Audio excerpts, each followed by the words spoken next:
Good afternoon.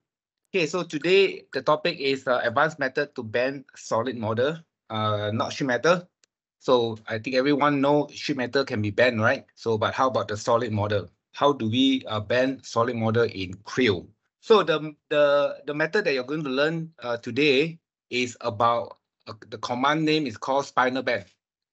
So spinal, you can use spinal bend to bend a solid or a surface about a curve on a curve.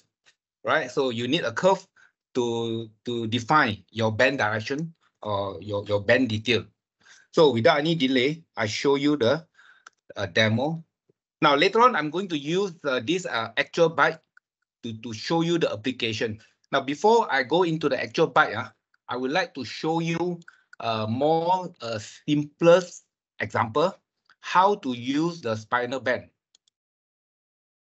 So this is a normal part with extrude, round, etc. Then after that, right, I created a sketch, this sketch, with all the dimension, all the required dimension. So I believe everyone know how to create the sketch, right? This curve, this curve. After that, right, what you can do, you can simply go to engineering, spinal bend. Now this is where the spinal bend command are located. It's under engineering spinal bend. Now, when you go into the spinal bend, you will have these few references, spinal bend, that you need to define. First is your bend geometry.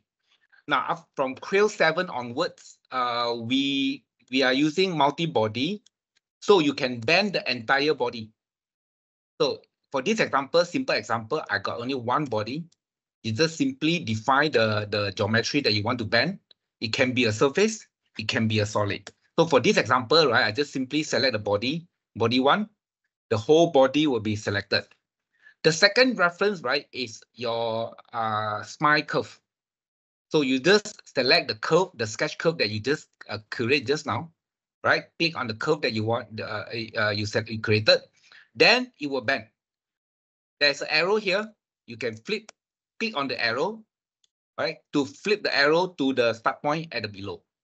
Then your solid, right, is now bent along the curve that you define. This is called spinal bend.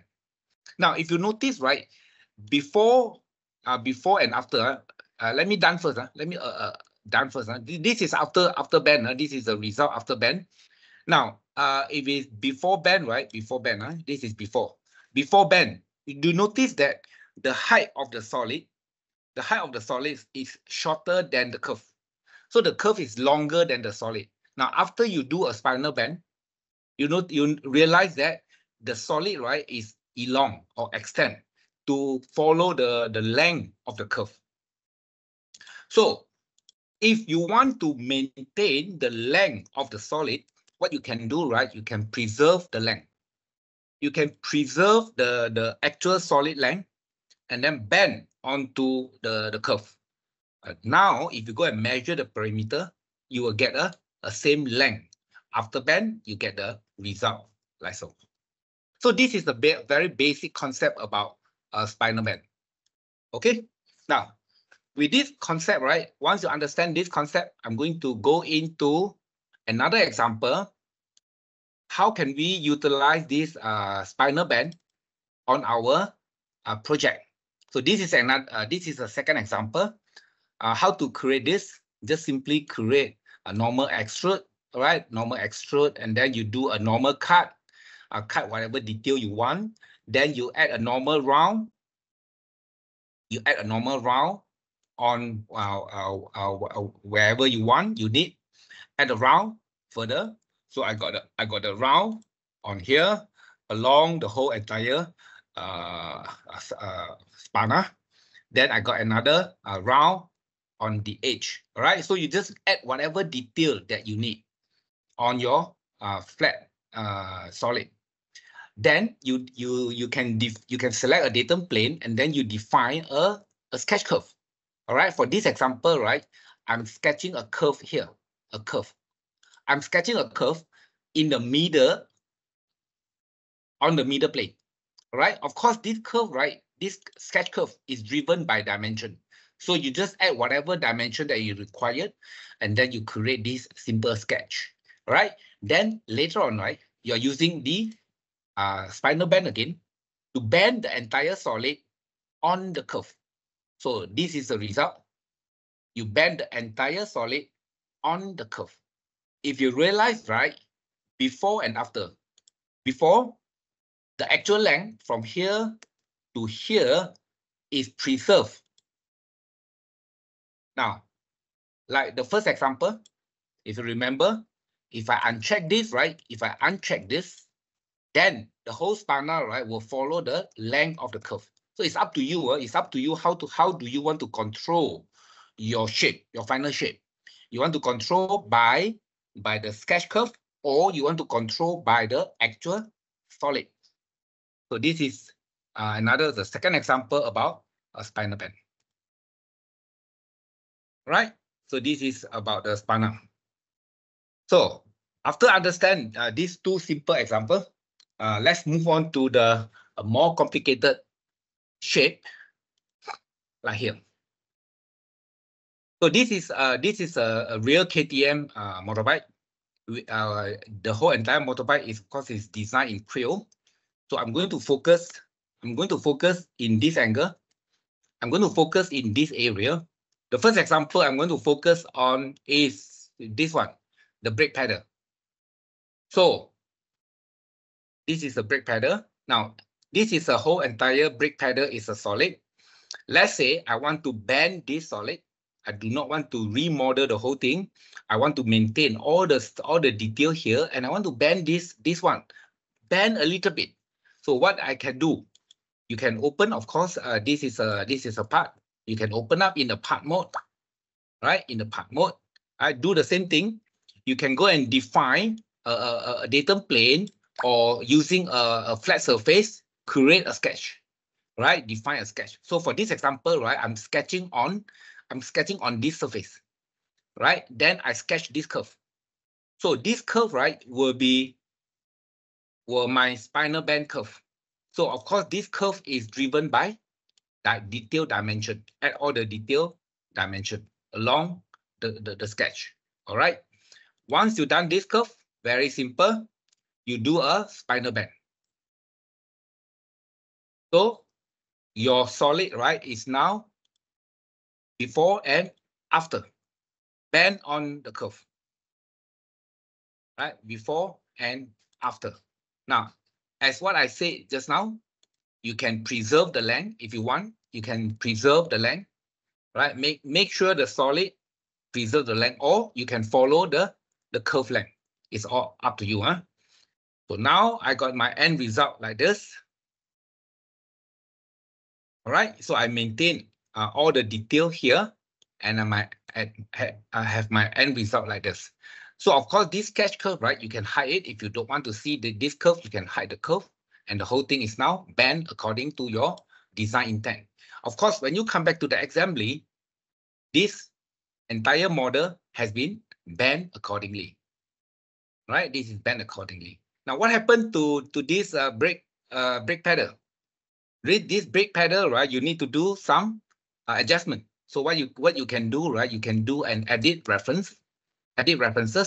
This command, right, is used to change or edit your parent reference. The parent has been changed, updated, because of the bend. The geometry might change. So these children may not understand. So you just simply use edit references for the children. Now you found that there are two surfaces need to be changed. For example, the first surface, right, the original surface is on the flat surface. So where is the new reference? The new reference, right? You can select the new reference here. Simply do that. The second reference, which is a cylinder, the hole. So for the new reference, right, you can go and find the cylinder. So I can see the cylinder inside here. So select the new cylinder, like so. All right. Then you can take a preview before you OK. Take a preview. Realize that this brake pedal is now reassembled to the right position. Simply OK. So here we complete the whole project. Now, by doing this simple spinal bend, you are able to bend a solid. Now, I'm going to move on to the last example, which is this exhaust pipe. So if I activate this exhaust pipe, realize that the original exhaust pipe is about quite straight. Okay, and there's another part here attached. This part is attached to the here, to the exhaust pipe. So to avoid confuse, right, I would like to open this one in the part mode. Open this exhaust pipe in the part mode. Then I realize that I don't have the attach. I don't have this attach, this separate part in here because there are two separate parts. Now, my intention is to solid bend this, to spinal bend this part, this exhaust pipe. But then I want this thing to follow. So I would try to use the advantage of multi-body. So what I can do for this example, I can merge this part. I can merge this pad to this exhaust pipe. All right. By doing the merge, right? Once I merge,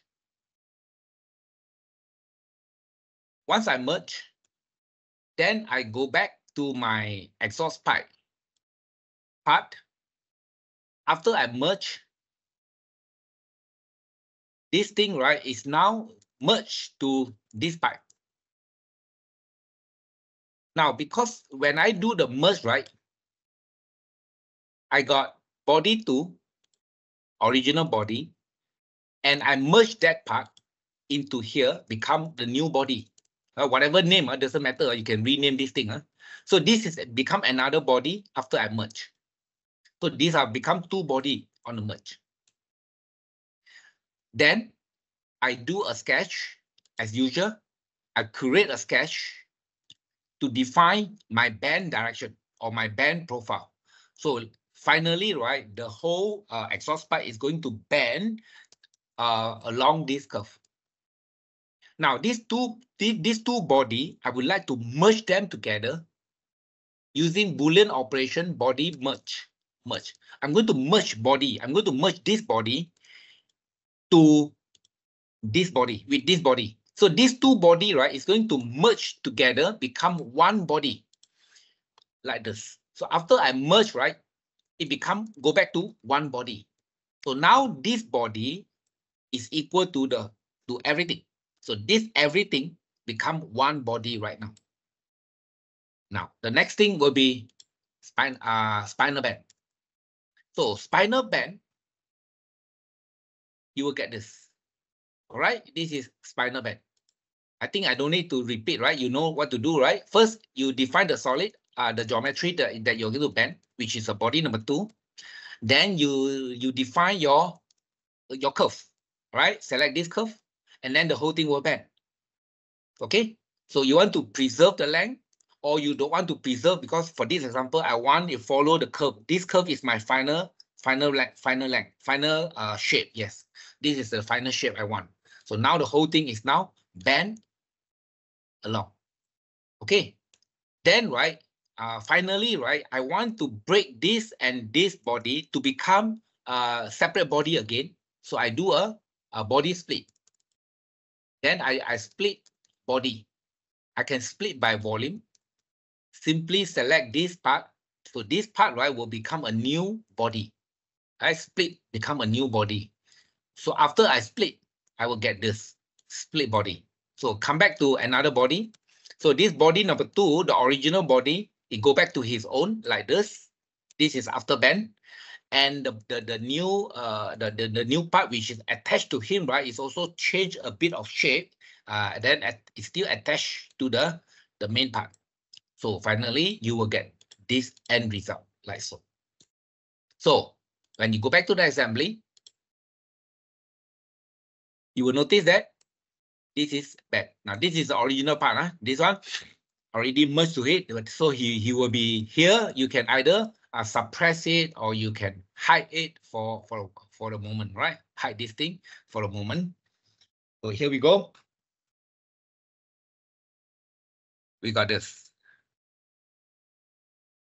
end result. So this example, right, it involves a multi-body. Of course, then it involves the spinal band. So this is all about the topic for today.